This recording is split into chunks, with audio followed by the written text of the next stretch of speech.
जय विज्ञान, जय संविधान। साथियों, जागो पंच में आप सभी का बहुत बहुत स्वागत। साथियों, जागो पंच अंधविश्वास और पाखंड को समाप्त करने के लिए लगातार प्रयासरत है।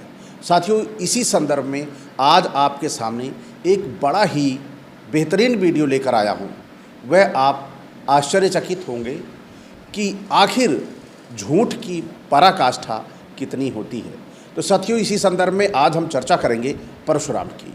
परशुराम विष्णु के अवतार थे और इन्हें ना मरने का आशीर्वाद प्राप्त था। मतलब अपने ही अवतार को ना मरने का आशीर्वाद, अजय होने का आशीर्वाद था। और वो आशीर्वाद ही नहीं था, वह सिद्ध करता है आज इनके ग्रंथों में, पौराणिक किताब पुस्तकों में, कि उनकी मृत्यु नहीं हुई है और वह ही आगे चलकर कल्कि का अवतार लेंगे। यानी उनकी मृत्यु नहीं है, लेकिन वह अवतार लेंगे। अवतार लेने का क्या मतलब है? नया रूप धारण करना या चोला बदल लेना, ये क्या है? यह स्पष्ट ग्रंथों में नहीं लिखा है। अवतार का मतलब पीछे अगर हम चीज़ों को देखें तो नया जन्म होता है, और नया जन्म लेने के लिए पीछे वाले का मरना जरूरी है। तो निश्चित तौर पर क्या परशुराम की मृत्यु हो चुकी है या नहीं हुई, इसके बारे में मैं वीडियो के अंतिम में बताऊंगा कि परशुराम जिंदा हैं या उनकी मृत्यु हो गई। लेकिन सबसे पहले हम चर्चा करेंगे कि परशुराम ये कौन सी शख्सियत थे जो सतयुग में भी जिंदा थे और द्वापर में भी जिंदा थे।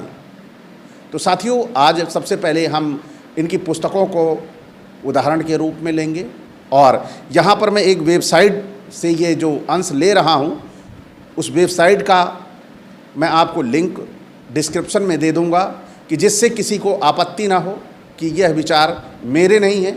मैं तो केवल एक पाठक हूँ और पढ़ने पे जो मिलता है मैं चाहता हूँ, जब मेरे दिमाग को स्वीकार्य होता है कि नहीं, मैं इसे लोगों तक पहुँचाऊँ, लोग भी इसे जानें, क्योंकि लोगों ने ये सुना हुआ है कि परशुराम रामायण काल में भी थे, रामायण में भी थे और महाभारत में भी थे।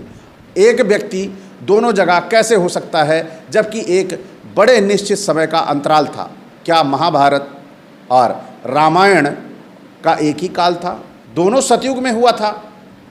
तो जब हम इसकी बात करते हैं तो दोनों के कालों में अंतर है। वो रामायण जो थी वो सतयुग थी, और रामायण में भी अगर राम से जो बहस होती है धनुष तोड़ने पर, उस समय परशुराम दौड़े दौड़े आते हैं और इस बारे में कहते हैं कि आपने ये धनुष तोड़ा क्यों?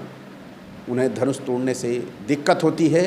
तो वह राम से और लक्ष्मण से इस विषय में एक लंबी चौड़ी बहस होती है और उस बहस के बाद वह वहाँ से शांत होकर चले जाते हैं।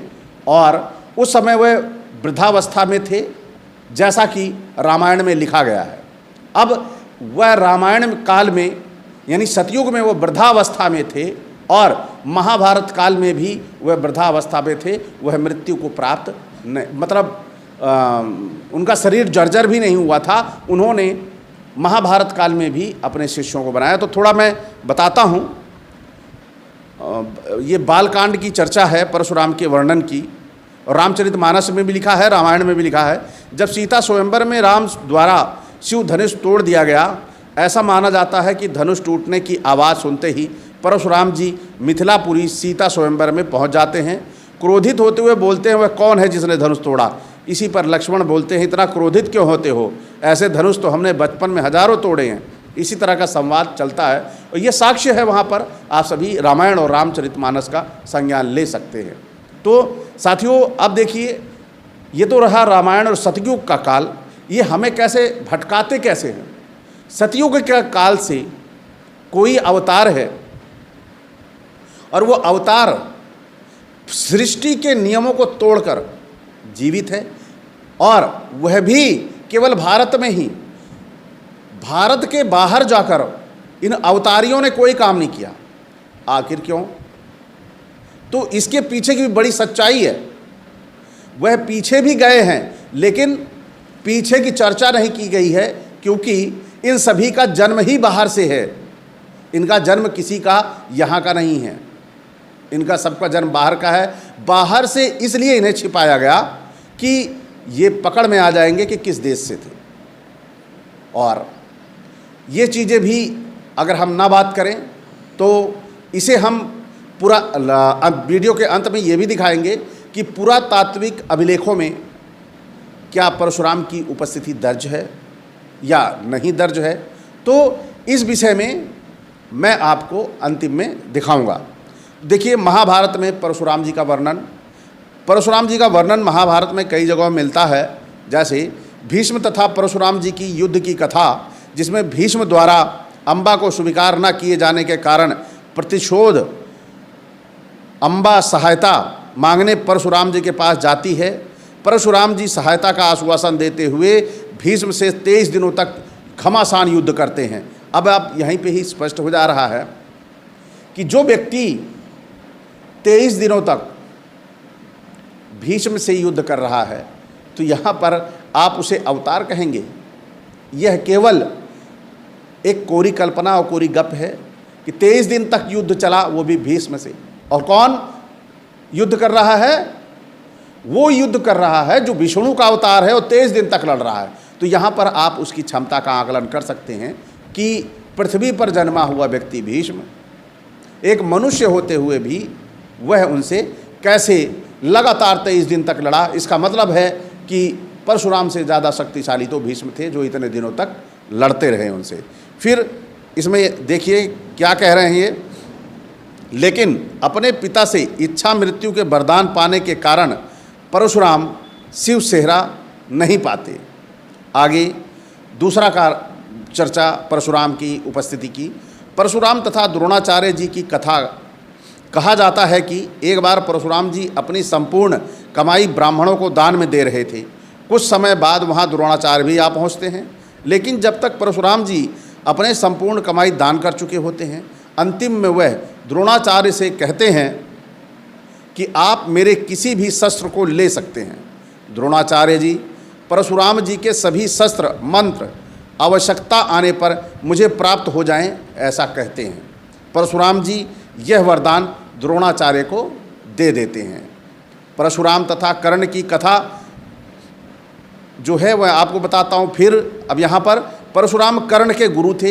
एक कथा के अनुसार एक बार परशुराम कर्ण की जंघा पर सो रहे थे कि तभी उन्हें एक कीड़ा उनके तलवों में काटने लगा, लेकिन अपने गुरु की नींद टूट ना जाए इस कारण कर्ण उस पीड़ा को सहता और उनके पैरों से खून निकलना शुरू हो जाता है। अचानक परशुराम जी की नींद टूट जाती है और वो देखने में समझ जाते हैं कि ब्राह्मण पुत्र में इतनी सहनशीलता नहीं हो सकती। वह कर्ण को श्राप देते हैं कि उस जब भी उसे मेरे द्वारा दी गई विद्या की आवश्यकता होगी वह उसके काम नहीं आएगी। और यहाँ पर देखिए साथियों, यहाँ पर लिखा गया है कि एक चींटा काटा, और एक चींटा काटने के जितनी शक्ति ब्राह्मणों में नहीं होती।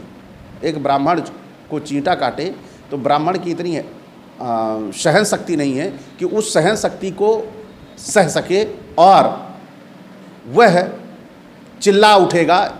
यहाँ पर परशुराम को इतना उग्र और तीव्र और बड़ा ही लोगों की अपनी माँ तक की गर्दन काट देने का इनके अंदर वो सहनशीलता, वो धैर्य, वो सर्वश्रेष्ठ होने का गुण विद्यमान था जो किसी में नहीं था। तो आप सभी यहाँ पर समझ सकते हैं कि क्या ये सारी चीज़ें संभव हो सकती हैं। एक तरफ तो वो कह रहे हैं कि ब्राह्मण में ऐसी सहनशीलता नहीं होती, दूसरी तरफ अपनी सहनशीलता का भी प्रदर्शन कर रहे हैं। और साथियों, यहाँ पर आपने एक चीज़ तो बड़ी गजब की देखी होगी कि यहाँ पर सतयुग और द्वापर में एक निश्चित समय का अंतराल है।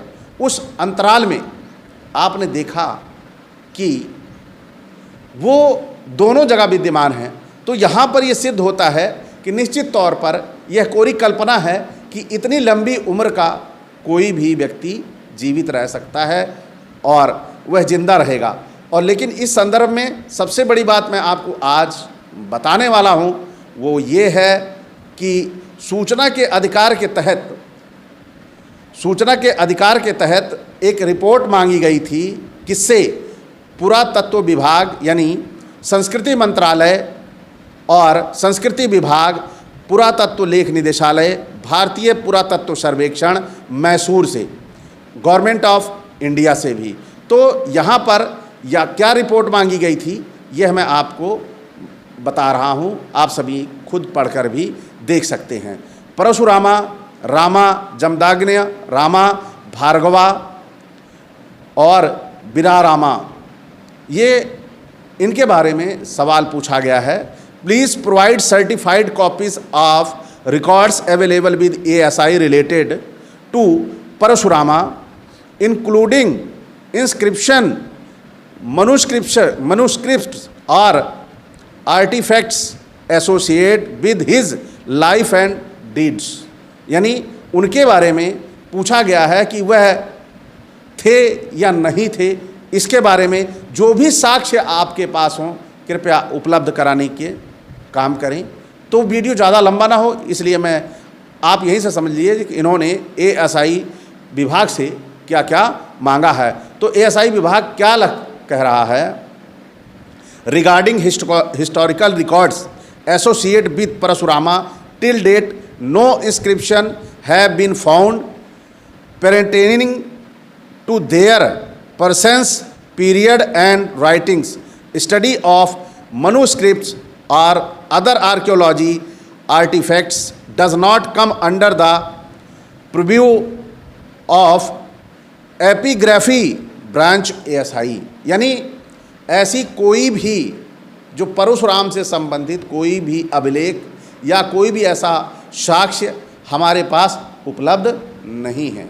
तो साथियों, जिसका साक्ष्य नहीं उपलब्ध है, जो जनश्रुतियों में है, ये जनश्रुतियाँ एक कहानी हो सकती हैं, हमारे बचपन की, दादा दादी की कहानियाँ हो सकती हैं, और कोई ऐसा इन पुराणों के अलावा, रामायण के अलावा, महाभारत के अलावा कोई भी ऐसा साक्ष्य नहीं है जो यह सिद्ध कर दे कि वह पृथ्वी पर जीवित, लाइव, जिंदा थे या नहीं थे। तो साथियों, लेकिन हमारे समाज में इनके विषय में बहुत सी धारणाएं प्रचलित हैं। जैसे इन्होंने 21 बार क्षत्रियों का विनाश कर दिया। क्या ये संभव है? ये संभव नहीं है। 21 बार ये नहीं हो सकता, 21 चरणों में हो सकता है। 21 चरणों में हो सकता है, क्योंकि 21 बार का मतलब होता है 21 पीढ़ियों तक, और 21 पीढ़ियों तक कैसे क्षत्रिय पैदा होते रहे, जबकि क्षत्रिय एक बार में ही मर गए होंगे।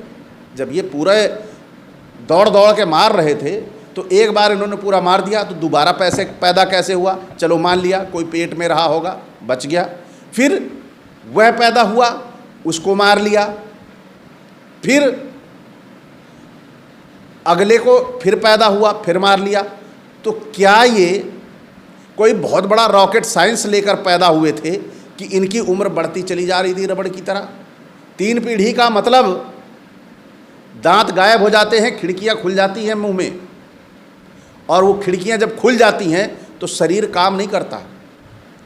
और यहाँ पर परशुराम चलते जा रहे हैं, ये भैया कौन सा रिचार्ज था? तो यहाँ पर समझने वाली बातें हैं कि यह जो हमारे समाज में, हमारे जिसे हम तथाकथित हिंदू समाज बोलते हैं, हमारे हिंदू समाज में बड़े भोले भाले लोग हैं। यह है, कोई भी इन्हें कोई आके कहानी सुनाता है और ये बड़ी जल्दी मान लेते हैं। लेकिन इन कहानियों में क्या रहस्य छिपा है, यह आप सभी को चिर परिचित है, क्योंकि क्षत्रियों का विनाश एक परशुराम के बस की बात नहीं है। और आज अगर उस समय उन्होंने विनाश कर लिया था तो आज के क्षत्रिय कौन हैं? और सबसे बड़ी बात, क्षत्रियों को कलंकित करने के लिए इन्होंने, उन्हें नीचा दिखाने के लिए, उन्हें अपने से डर के रहने के लिए परशुराम का चरित्र क्रिएट किया, और उन्हें भविष्य में भी भयभीत करने के लिए कि हमें परशुराम बनने में देर ना लगेगी। अरे जो चींटे की काटने की शक्ति बर्दाश्त नहीं कर सकता, वो बलशाली क्षत्रियों को डरा लेगा, बलशाली क्षत्रियों को विनाश कर लेगा एक मामूली फरसे से, कुल्हाड़ी से। क्या ये संभव है? यह कहीं कहीं दूर तक सोच में भी संभव नहीं है।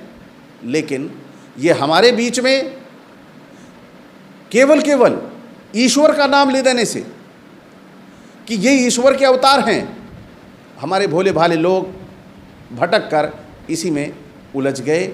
जबकि हमारा पुरातत्व विभाग, जो सरकार है हमारी, वह कह रही है कि हम परशुराम को किसी नहीं जानते। जब हमारी सरकार परशुराम को नहीं जानती तो हमारे बीच में हम कौन होते हैं परशुराम को जानने वाले? और इन्होंने जिस वंश के विनाश की बात की है, जिन क्षत्रियों के विनाश की बात की है, उन क्षत्रियों का ये बाल भी बांका नहीं कर सकते। केवल यह भयभीत करने के लिए, जैसे खेत के बीच में फसल अपनी सुरक्षा करने के लिए किसान एक कपड़ा पहना के खड़ा कर देता है पुतला, ये वही पुतला परशुराम है कि हमारे ये क्षत्रिय हमसे भयभीत होते रहें और हमारे इशारे पर काम लगातार करते रहें।